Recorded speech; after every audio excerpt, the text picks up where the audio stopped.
एकाच ठिकाणी गर्दी होणार नाही याची दक्षता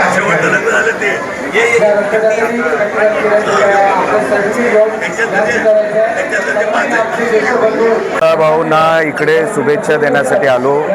फार मोठी तयारी या महारक्तदान शिबिराच्या निमित्ताने दत्ताभाऊ नेहमी करत असतात। मोठे उपक्रम, समाज उपयोगी उपक्रम त्यांच्या हातातून नेहमी घडत असतात। मी त्यांना शुभेच्छा देण्यासाठी इथे आलो। शिवसेनेच्या वतीने आज हा 3रा वर्धापन दिवस आहे आणि महारक्तदान शिबिर कशाला म्हणतात त्याचं आज तुम्हाला स्वरूप इकडे दिसेल।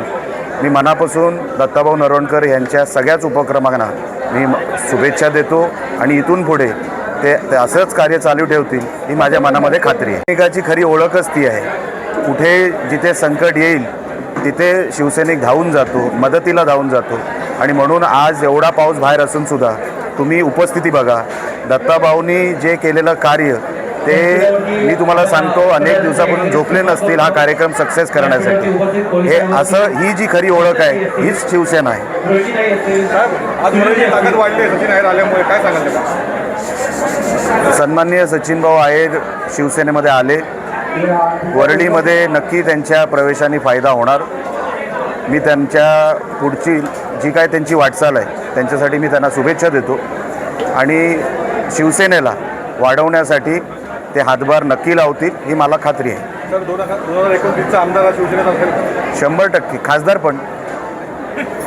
आपण हे 3रं वर्धापन दिनानिमित्त आपण या ठिकाणी रक्तदान शिबिर आयोजित केलेलं आहे। तरी किमान मला वाटते 1300च्या 1400च्या आसपास हे आपलं रक्तदाते रक्तदान करतील आणि या माध्यमातून एक सामाजिक बांधिलकी आणि आज 80% समाजकारण आणि 20% राजकारण या हेतूने आपण वरळी विधानसभेच्या माध्यमातून विभाग प्रमुख दत्ताजी नरवणकर साहेब यांच्या अध्यक्षतेखाली आज आपण हा कार्यक्रम वरळी विधानसभेच्या माध्यमातून घेतलेला आहे आणि या कार्यक्रमाला आवर्जून आपले आमदार निलेशजी राणे आलेले आहेत। त्याचप्रमाणे आपले राज्यसभेचे खासदार मिलिंद देवरा साहेब येऊन गेलेले आहेत, आशा मामिडी येऊन गेलेले आहेत। असे नेतेसुद्धा आपल्या या कार्यक्रमाला भेट देऊन जात आहेत, जेणेकरून त्यांना माहीत आहे की वरळी विधानसभेमध्ये जे काही आपण वर्षातनं वेगळ्या माध्यमातून कार्यक्रम घेतात भव्य दिव्य असे हा कार्यक्रम असतो।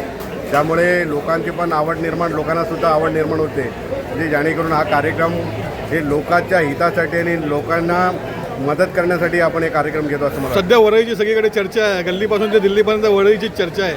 वरळीमध्ये आता नेतृत्व आलेलं आहे सचिन अहिर, काय वाटतं तुम्हाला 2029मध्ये येणारी निवडणूक? सन्माननीय पक्षप्रमुख आमचे उपमुख्यमंत्री एकनाथ शिंदे साहेब यांच्यावरती विश्वास ठेवून असंख्य महाराष्ट्रामधून सर्व पदाधिकारी, कार्यकर्ते, नेते हे सर्व या ठिकाणी त्यांच्यावरती विश्वास ठेवून त्यांच्या कामाची पोचपावती म्हणून आज वेगळ्या पक्षाच्या माध्यमातून या अनेक ठिकाणी येऊन या ठिकाणी आपल्या एकनाथ शिंदे साहेबांच्या